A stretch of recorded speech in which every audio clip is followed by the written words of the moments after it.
Hey everybody, this is Joe, K9UR. It is December 2025 and I'm getting ready for the 160 contest. I just want to show you quickly my makeshift antenna that I make every year.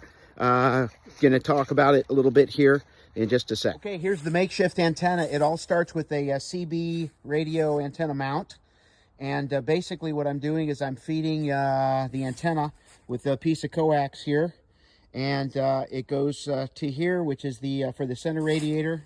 That connects to a long 135-foot wire that goes way up into the trees there. And it goes up and then over and across. So it's sort of an inverted L, but not quite perfectly inverted. It's a lazy L, perhaps you could call it. Hard to see. And then what I'm using is I'm using elevated radials, and I've learned this trick. Instead of putting radials on the ground, if you elevate them, you only need 3. And in fact, you really only need 2 of them, but 3 seem to work fine. And they basically are going off in different directions. They're elevated about 10 feet off the ground. They slope up. They're, initially about 2 feet off the ground, and then they slope up pretty quickly. And that's to keep the deer from getting into them, and also improves the ground efficiency.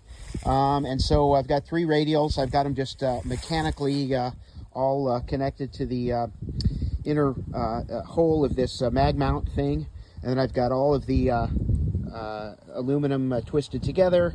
I've got a crimp ring, and then the ground attached here. So the coax connects to the radials, and then the radiator. I didn't have an SO239 plug that fit that thing. That's a terrible. There's no grooves, there's no notches in it, so it can loosen easily. So I just used the bolt, the center bolt, and had it to secure the center of the coax. And then this wire connects up to that, and then up to the antenna. Now you're wondering what that resistor is. That's a 3.3 mega ohm resistor. It connects from the from the radiating element to ground. And the purpose of that is simply static discharge. I've got a second one hanging on there that I didn't hook up. Just need one of them. 3.3 meg, and that will drain off any static. How does it tune? Resonant frequency is about 1845, 1850. It'll cover between 1800 and 1880, no problem, so I can get on AM if I need to, but really it's for the CW contest.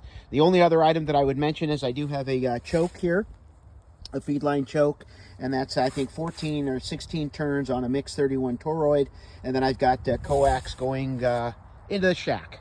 So, and I have the far end of the coax also grounded, and that's just grounded to my normal station ground up there by the shack, and that just, again, for RF purposes for safety. Again, this antenna is makeshift. It comes down in the summer. I put it up typically around Thanksgiving, maybe a little bit after Thanksgiving, and it stays up until usually end of February, early March, at which point I remove it again. So that's the story. This is K9UR. I hope to work you on my makeshift 160 meter lazy inverted L with elevated radials. 7.3, good DX, and we'll catch y'all later.